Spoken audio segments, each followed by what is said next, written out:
Եթե հարկ լինի նաև կյանքիս գնով ծառայել Հայաստանին և հայության ազատագրության դատին։ Պետրոս Ղևոնդյան։ Բարի երեկո սիրելի հայրենակիցներ։ Այսօրվա մեր հայրենաճանաչության դասը նվիրվում է Ռոշանի Ջոկատի հրամանատարի տեղակալ, Շուշիի առանձնակի գումարտակի հրամանատարի տեղակալ Պետրոս Արշալույսի Ղևոնդյանին։ Այս երդման խոսքերը, որ ասացի, դա արվել է Ռոշանի Ջոկատի բոլոր տղաների կողմից և վերջում Պետոյի կողմից։ 1990 թվականի մայիսի 10-ին Ռոշան գյուղի կամավոր տղաներով հավաքվում են գյուղի հարակից այգու ծառերի տակ, այդպես մի փոքրիկ կտրված ծառի կոճղ է լինում, որի վրա խորհրդավոր դրված է լինում հայոց դրոշը և դրոշի վրա զենքը, և բոլոր այդ զենքի և դրոշի վրա կատարում էին այս երդման արարողությունը։ Ջոկատի հրամանատար որոշում են, որ պետք է լինի կարոտը, իսկ նրա փոխարինող պետք է լինի Պետոն։ Նրանք, երբ որ մենք խոսում ենք Պետոյի և կարոտի մասին, չենք կարող նրանց առանձնացնել, բայց ուզում եմ խոսել առանձին, անուն առ անուն, բոլորի անունները մեր շուրթերով հասցնենք մեր այսօրվա սերնդին։ Բարի երեկո Գևորգ ջան, բարի երեկո մեզ ուշացումով միացողներին։ Պետրոսը ծնվել է 1964 թվականի հունվարի 30-ին Նայրիի շրջանի Դղեր գյուղում, բայց նա իր հետագայում ապրել են Պրոշյան գյուղում և իր մանկությունը անց է կացել հենց Պրոշյան գյուղում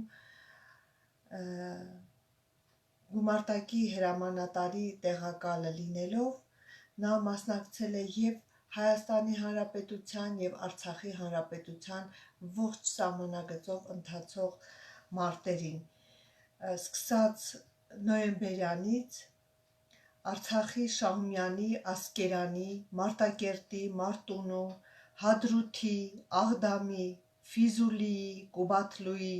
Զանգեզուրի, Ջաբրայիլի, Քելբաջարի շրջանների և Գետաշենի ենթաշրջանի ինքնապաշտպանական ու ազատագրական մարտերին։ Հետմահու նրան շնորհվել է 1996 թվականին մարտական առաջի խաչ շքանշան Արցախի Հանրապետության կողմից, ոսկե արծիվ և Արցախի հերոս, իսկ Հայաստանի Հանրապետության կողմից նրան շնորհվել է արիության մեդալ։ Այժմ Պրոշյանի միջնակարգ դպրոցը կրում է Պետոյի անունը, ինչպես նաև Եղեգնուտ գյուղի դպրոցը, նաև Քաշաթաղի Տիգրանավան գյուղի միջնակարգ դպրոցը ևս կրում է հերոսի անունը։ Նրա ֆակուլտետում, այն է համալսարանի ռադիոֆիզիկայի ֆակուլտետը, այդտեղ լսարաններից մեկը ևս կրում է հերոսի անունը։ Մեր մեծ գրող Խաչիկ Դաշտենցը իր «Ռանչպարների կանչը» գրքում ասել է, որ այդ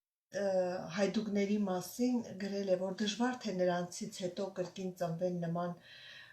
հերոսներ, հա, Արաբոն, Աղբյուր Սերոփը, Անդրանիկը, Գևորգ Չաուշը, բայց բարեբախտաբար մեր մեծ ընկերողը սխալվում էր, այդ հայդուկներից հետո ծնվեցին նրանց այդ նշված հերոսների ոգով և Նժդեհի գաղափարներով օծված և սերված սերունդ, և այդ սերունդը իր անելիքը հենց ցույց տվեց արցախյան ազատամարտում և հետագայում մինչ օրս մեր հայոց սահմանները անառիկ պահելով։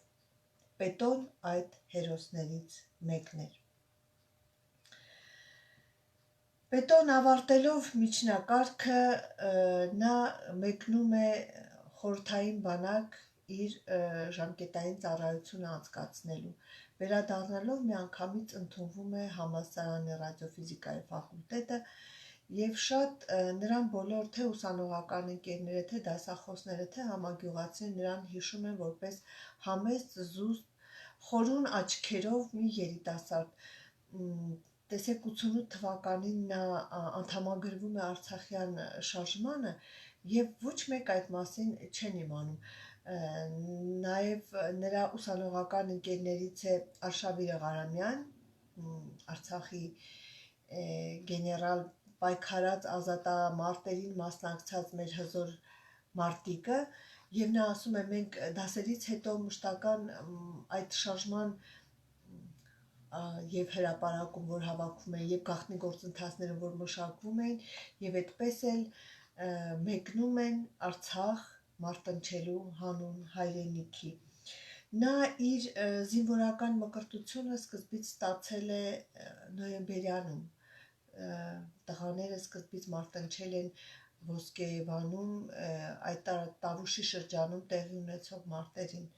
իսկ այնուհետև Արագածում նրանք զորավարժություններ են անցել, պատրաստվել այդ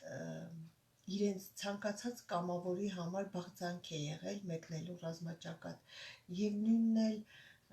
մեր այդ Պրոշյանի դաշնակցական ջոկատի տղաների երազանքն էր, որ անպայման մեկնեին ռազմաճակատ և պաշտպանեին հայոց անառիկ սահմանները։ 90 թվականին վերջապես նրանց հրամանատարությունը գործողում է Արցախ։ Նրանք միանում են Շահեն Մեղերյանի ջոկատին։ Եվ միայն մի անգամ այդ ընթացքում, այն էլ հրամանատարի թույլտվությամբ, Մեղերյանի թույլտվությամբ վերադառնում է Երևան, մասնակցում իր ավարտական քննություններին։ Եվ այդ բոլոր ընթացքում նա ընկերները հիշում են, որ նա չուներ ռազմական կրթություն, չուներ հատուկ զինվորական հոգեբանի կրթություն, բայց նա այդ ամենը կիրառում էր իր զինվորների հետ, այսպես համբերատար, ուղղություն տալով, պատասխանատվություն նրանց մեջ առաջացնելով և այդ խստության հետ Նրանք երբեք չէին տեսնում, որ կարող է նա իր ափերից դուրս գալ։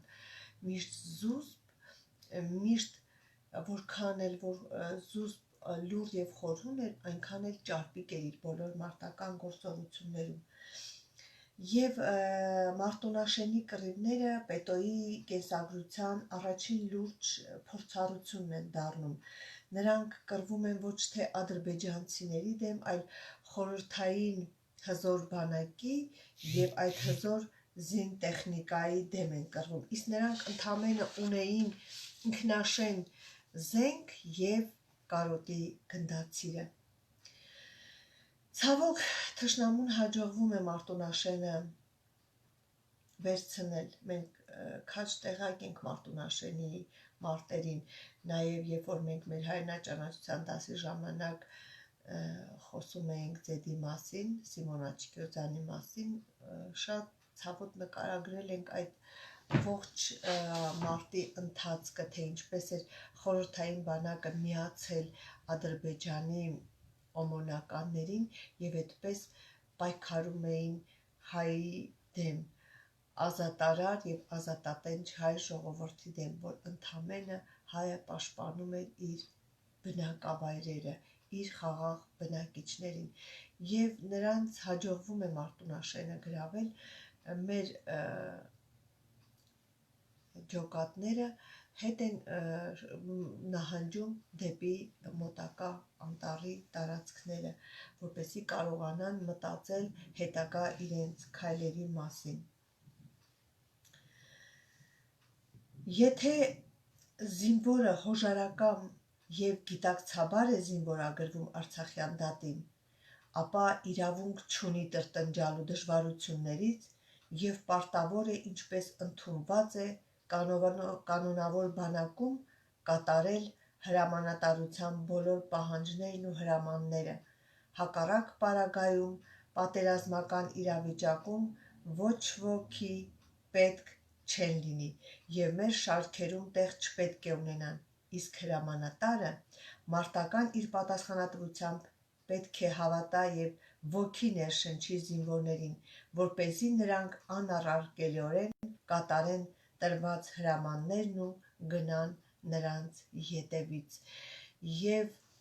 այո, Պետոն երբեք չի գնացել զինվորի հետևից, երբեք չի թաքնվել զինվորի թիկունքում, նա միշտ առաջինն է եղել, նա միշտ անքունն է եղել, նա միշտ պատրաստ է եղել թշնամու ամեն մի ոտնձգության։ 1991 թվականի ապրիլին իրենց ջոկատով գնում են Գետաշեն։ Հենց այդ ժամանակ է լինում է իր եւ Թաթուլի առաջին եւ ցավոք վերջին, որ ապրիլի 30-ին այդ ժամանակ ԽՍՀՄ օմոնականները եւ Ադրբեջանի հատուկ ջոկատայինները մշակել էին դավադիր կայցոգործողությունը եւ հենց Գետաշենում ապրիլի 30-ին դավադրաբար ընկնում են Թաթուլը, Հրաչը եւ Արթուրը Կարապետյան։ Այդ օրն էլ ընկնում է նաեւ Գետաշենը։ Մեր տղաները, երբ որ Գետաշենի հարակից տարածքներում էին, ամեն դեպքում միշտ պարտության մաս կրելով մտածում են ինչ ծրագիր մշակել, որպեսզի հաջորդ հաղթական քայլը լինի եւ թշնամու հակառակ պատասխանը վերադարձնեն։ Այդ ժամանակ հենց Պետոն ինքն է գնում գաղտնի հետախուզության եւ պարզում է, որ Գետաշենում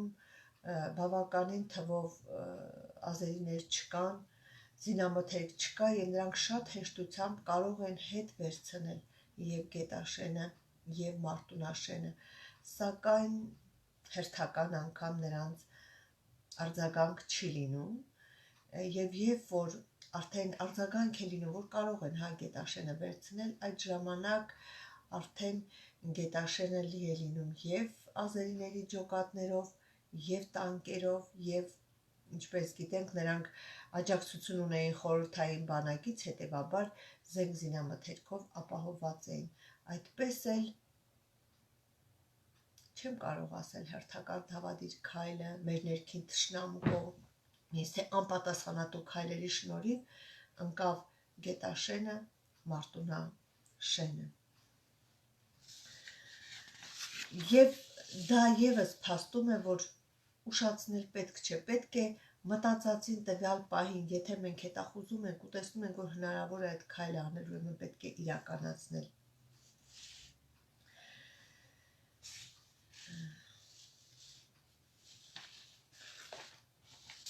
Ես Պետոյի խոսքերից եմ ուզում անպայման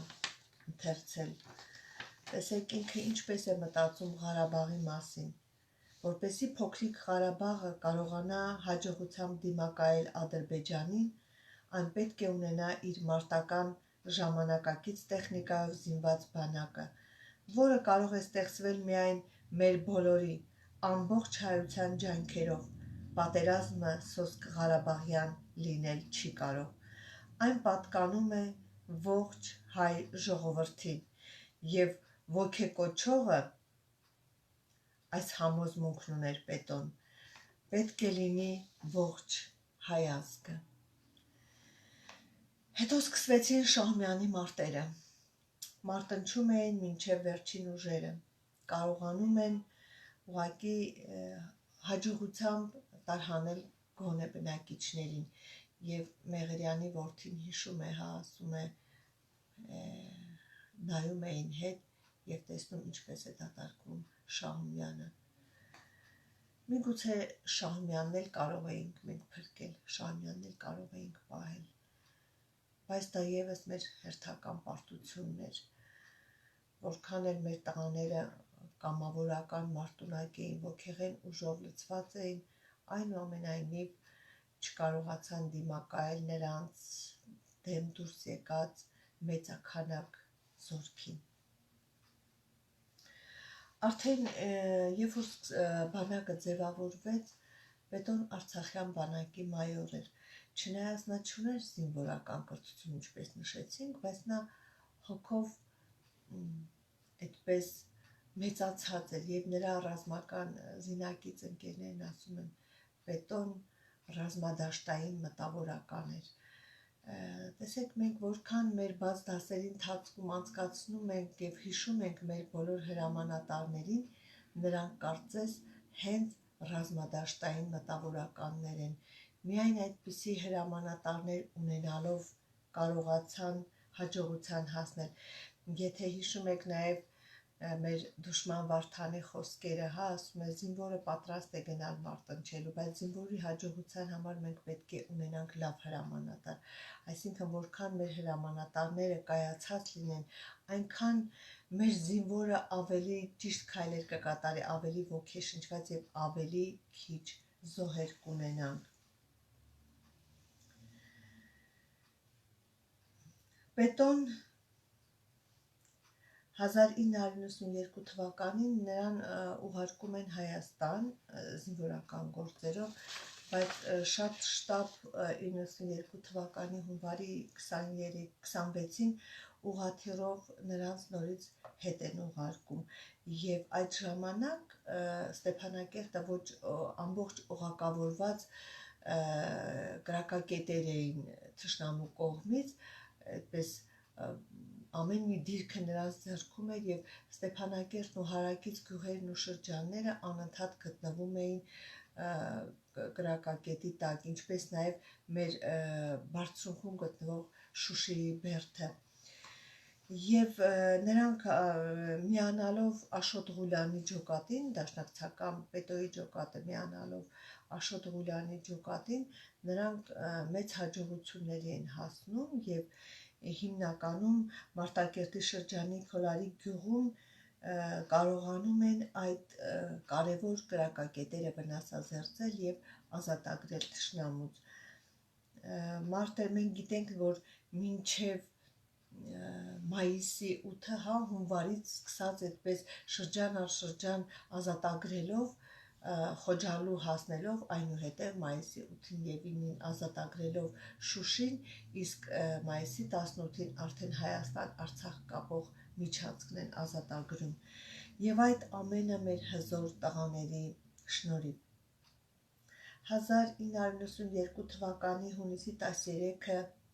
շատ ճակատագրական է լինում նաև Պրոշյանի ջոկատի համար։ Այդ օրը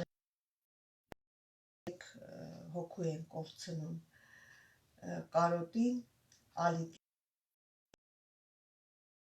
վիրավոր գտնում են, այն երկուսի մարմիններն են գտնում, բայց այդպես էլ կարոտի ոչ վիրավոր մարմինն են գտնում, ոչ անշնչացած։ Այդպես էլ անհայտ է մնում տղաների համար, թե ինչ եղավ կարոտի ճակատագիրը։ Դա ամենամեծ հարվածն էր Պետոյին, որովհետև նրանք մանկություն ունեին իրար հետ անցած, պատանեկություն, երիտասարդություն եւ մարտնչում էին հայրենիքի ազատագրման համար եւ Պետոյի համար դա շատ կարևոր էր, նա կռվում էր երկուսի փոխարեն, մտածում էր երկուսի փոխարեն։ Կրկին Պետոյի խոսքերից հայերը կարող են իրենց բախտը վճռել, կարող են իրենց զենքի եւ իրենց պետության միջոցով որոշել իրենց սահմանները, իրենց անելիքը, իրենց քաղաքականությունը, այո, որքան էլ մենք փոքրաթիվ լինենք, հայի գաղափարը, հայի ուժն ու ոգեղեն ներշնչանքը կարող են այս ամենը իրականացնել, սահման, անելիք, քաղաքականություն։ Կրկին Պետոյի խոսքերից Ղարաբաղցիներն անում են ամեն անհնարինը, իսկ անհնարինը, որը դարձրել են հնարավոր եւ անում են, երկար շարունակվել չի կարող, բայց պետք է ոչ թե անհնարինը շարունակել, այլ գտնել հնարավոր լուծումներ, իսկ դրանք կան, ես տեսնում եմ եւ գիտեմ, որ շատերն են տեսնում, եւ այդ հնարավորը, որի մասին ասում եմ, մի վայրկյանի բան չէ, մեր հաղթանակ, որը գոնե ինձ համար շատ իրական եւ պարտադիր է։ Եվ 1992 թվականի սեպտեմբերին Սեղավինդում Մարտակերտը մերում կարողանում են հետ վերցնել։ 1993 թվականի հունվարի 15-ին Պետոն իր գնդացրով կարողանում է վնասազերծել Սու-23 ուղղաթիռը։ Այդ ժամանակ ադրբեջանցիները նույնիսկ ուղղաթիռներով նրանք քիմիական զենք էին օգտագործում խաղաղ բնակիչների վրա, դա արել են նաև Շահումյանում, արել են նաև Գետաշենում եւ մարդիկ թունավորվում էին, այսինքն ամեն հնարավոր կեղտոտ գործողությունները կատարել են, որպեսզի կարողանան հասնել իրենց նպատակներին։ Կրկին Պետոյի խոսքերից մենք քանակապես փոքր ժողովուրդ ենք եւ ցավոք շատ շատերը չեն, որոնք գիտակցելով մեր ազգի ապագայի համար մղվող պայքարի անհրաժեշտությունը պատրաստ են հոժարական մարտնչելու Լեռնային Ղարաբաղի Հանրապետության բանակի շարքերում, իսկ այդպիսի իրավիճակը հրամայաբար թելադրում է, որպեսզի ամեն մի զինվորի կյանքի ապահովության խնդիրը բոլորիս համար անհրաժեշտաբար դառնա կարևորագույնը։ Նա նույնիսկ այն ազատամարտիկները, ովքեր ունեին մեծ փորձ մարտնչելու, պարտադրում էր, որ պետք է ենթարկվեն եւ իրենք էլ իրենց ջոկատներում կիրառեն այն կարգ ու կանոնը, որը ստեղծվել էր եւ պարտադրվում էր բանակում։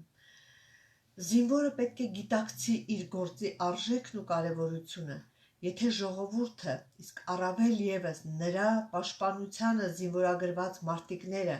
խորապես չեն ըմբռնում, թե ինչի համար են պայքարում եւ պատրաստ չեն հոգով ու մարմնով տանելու այդ պայքարի ծանրություններն ու դժվարությունները, ապա կարող են շատ հեշտությամբ պարտվել։ Նույնիսկ այդպիսի մարդիկ դառնում են դավաճաններ, մի տեսակ ոչ կարող ես վախկոտ ասել, ոչ կարող ես քննարկել նրանց քայլը, ուղղակի այս ամենը պետք է նրանց մեջ լինի, որպեսզի կարողանան ճիշտ քայլեր կատարել։ Ժողովրդի մեջ արմատավորված գաղափարի ուժը եւ մարտական ոգին է այն առաջնակարգ հզոր միջոցը, որը Ղարաբաղյան պայքարը պետք է հասցնի հաղթական ավարտի։ Պետոն ցավոք 90-ից մինչև 94 թիվը մինչև պատերազմի ավարտը մարտնչեց եւ շատ ցավալի է, որ նա այս հաղթանակը չվայելեց։ Նա իր 30-ամյակը տոնելով 94 թվականի հունվարի 30-ին այդ ժամանակ արդեն Քարվաջարում էին Օմարի բարձունքում եւ ինչպես գիտեք այդ բարձունքում շատ ցուրտ է,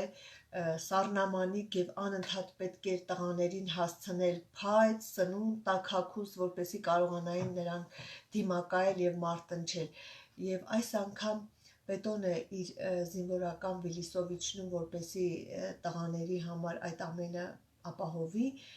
այն ժամանակ որ մի բան լինում է, հա հրամանատարները որ կապով հաղորդում են, բոլոր հրամանատարները լսում են, թե ինչ է տեղի ունենում, հա, ամբողջ ռազմաճակատով եւ Հարշոն Արշավիրը հաղորդում է, որ տարածքում ունեն ծանր վիրավոր, անպայման պետք է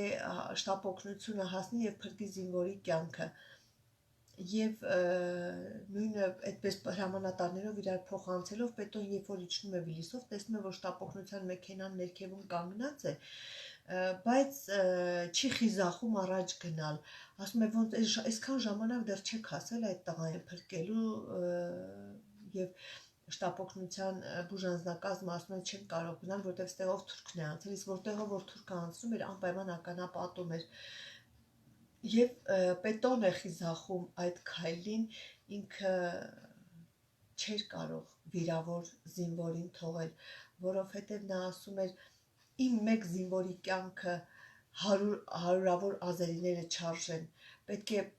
մենք յուրաքանչյուր զինվորի կյանքի համար մարտնչենք, պետք չի որ կյանքի գնով մենք ազատենք, մենք պետք է ոգեղեն ուժով եւ խիզախությամբ ազատենք մեր հայրենիքը։ Եվ կարծես սանտիմետրերի տարբերությամբ նա եթե հետ գնար իր եկած ճանապարհով, այս դեպքը չէր լինի եւ նորից հետ գնալով, որպեսի փրկի իր վիրավոր զինվորին, իր գումարտակի զինվորներ չէր, այդ զինվորը Ասքերանի գնդի 35-րդ գումարտակի զինվոր էր Արմենը Մարտիրոսյան եւ ասեն կարող էր ասել դե լավ է ոչ էլ իմ զինվորն է, բայց հայ էր, հայ մարտունակ զինվոր էր եւ նրան պետք էր փրկել։ Եվ երբ որ հետ է գնում, երևի թե հենց այդ միականն էր, այդ չարաբաստիկականը, որը խլում է մեր հերոսի կյանքը, լսում են շտապօգնության մեքենայի մոտ կանգնած զինվորներն ու բուժանձնակազմը լսում են այդ հզոր պայթյունը եւ մեր հերոսը մարտիրոսվում է։ Այդպես կարողանում են գնալ հասնել փրկելու զինվորին, որովհետև ականը արդեն պայթել էր, ճանապարհն ազատ էր եւ պատմում է արդեն փրկված զինվորը Արմենը Մարտիրոսյան։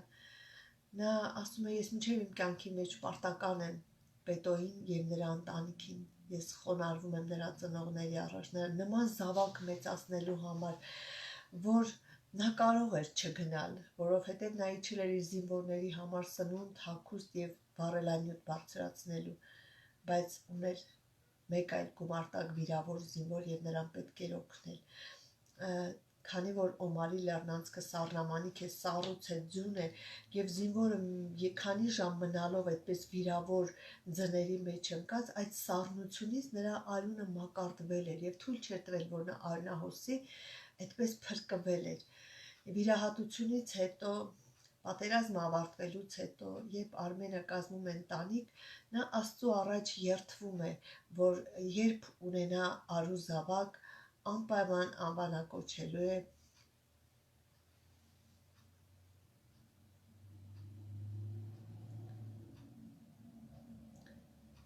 Պետրոս։ Նրա որդին կրում է Պետրոսի անունը, իսկ դուստրը Պետոյի մոր անունը Մարիամ։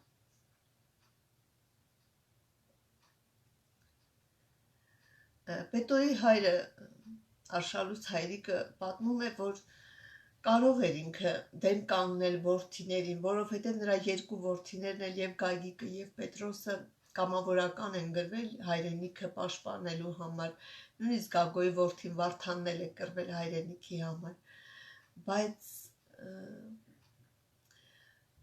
նրանք այնպիսի մի կարծես մեր այդ սերունդը, այդ մեր գաղթական, մեր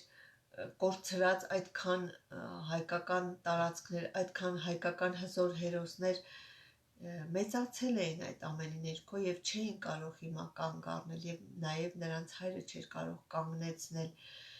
եւ որքան էլ որ ցավոտ է երևի պետք է այդ տղաները զոհվեին, որ մենք այսօր գիտակցեինք այդ հողի արժեքը, նրա այդքան սուրբ լինելու արժեքը, նրա այդքան թանկ գինը, արյան գինը, որքան էլ որ ցավում ենք, ես ամեն դասից առաջ շատ ծանր եմ տանում, շատ ծանր է, երբ որ տեսնում ես մարդիկ գծել են կաթիլ եւ հասել մի մեծ հաղթանակի ու այսօր նրանք այդ բերկրանքը չեն վայելում, նրանցից շատերը այս բերկրանքը չեն վայելում, ինչ խոսք շատերը մեր տղաների, մարտնչած տղաների վայելեցին եւ վայելում են անկախ Հայաստանը, մեր անկախ Արցախը եւ մենք պարտավորված ենք սրբերի դասին դասված յուրաքանչյուր տղու արյան կաթիլի դիմաց, որը մինչ հիմա շարունակվում է, մինչ այսօր մենք ունենք զոհեր։ Մեր դարավոր թշնամին չի լռել եւ մենք կհաղթենք այն ժամանակ, երբ որ մենք մինչև վերջ մեր քայլը տանենք։ Մենք քիչ ենք, բայց մեզ հայ են ասում։ Մենք հզոր ենք եւ մենք չենք կարող, մենք այդ սրբացած հողը ուղակի չփայփայել ու չպահել։ Մենք ունենք այդ հողի համար մարտիրոսված 9000, արդեն երևի թե 500 տղաներ, 10600 վիրավոր տղաներ եւ քանի խեղված հոգիներով վերադարձած հերոս տղաներ եւ քանի սքավոր մայրեր, որ մխիթարվել են ուղակի մեր սահմաններն անառիկ տեսնելով,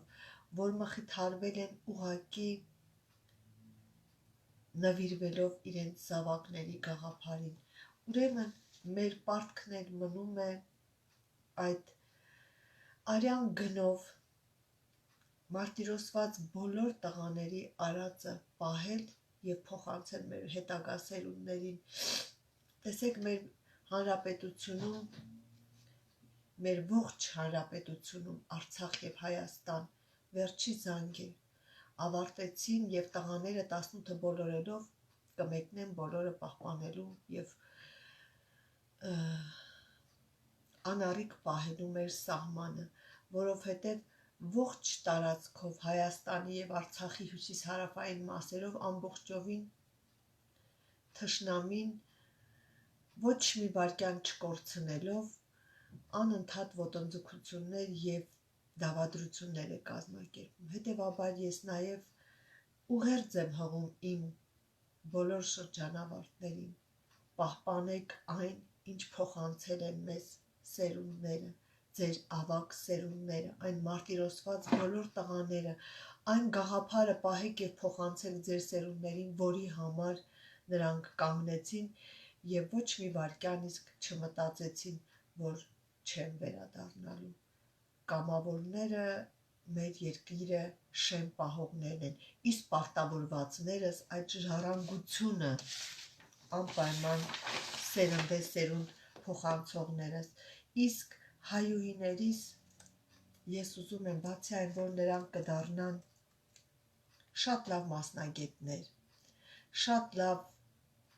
քաղաքացի մեր հայրենիքի, ես կուզեմ, որ նրանք լինեն նաև շատ լավ մայրեր, որպեսզի մեր թիկունքը միշտ ամուր լինի, հայ գենը միշտ ամուր եւ հաստատակամ լինի, այնինչ ունենք չենք կարող կորցնել, չենք կարող թույլ տալ ոչ մի օտարածին մանրե, մտնի եւ բորբոքի եւ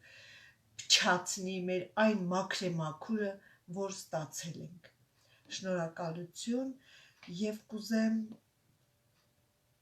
մի հաղթական երգով ձեզ բարի գիշեր մաղթել։ Երևի թե կամավորի երգը, որովհետև կամավորներն էին, որ գնացին պահեցին և փոխանցեցին մեր ողջ հայազգին, այնինչ այսօր ունենք Արցախ, Հայաստան, այն մի բուռ հողը, այն մի բուռ ազգը, որը այսօր մերն է։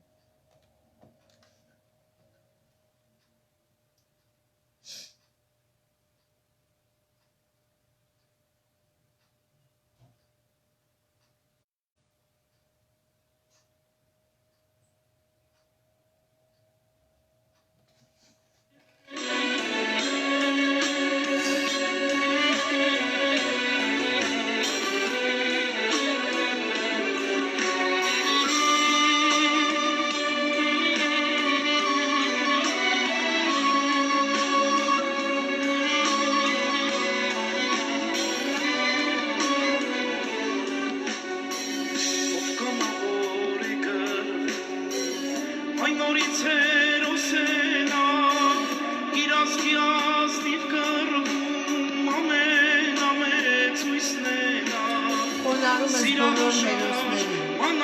խոնարհում ես բոլոր որդեգորուս մայրերին, խոնարհում ես ձեզ, որ ձեր զավակները պահում և պահպանում են մեր հայրենիքը։ Շնորհակալ եմ ձեզ։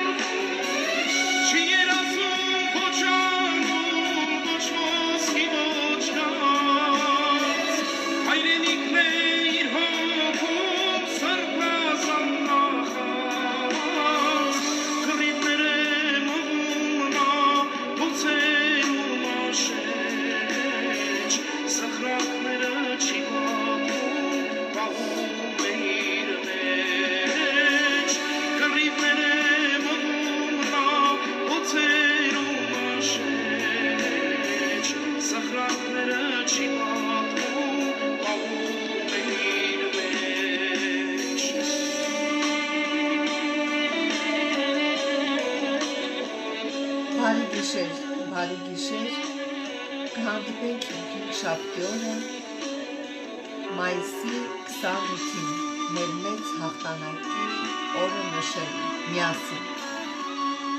Մենք ուժեղ ենք միասին հիշել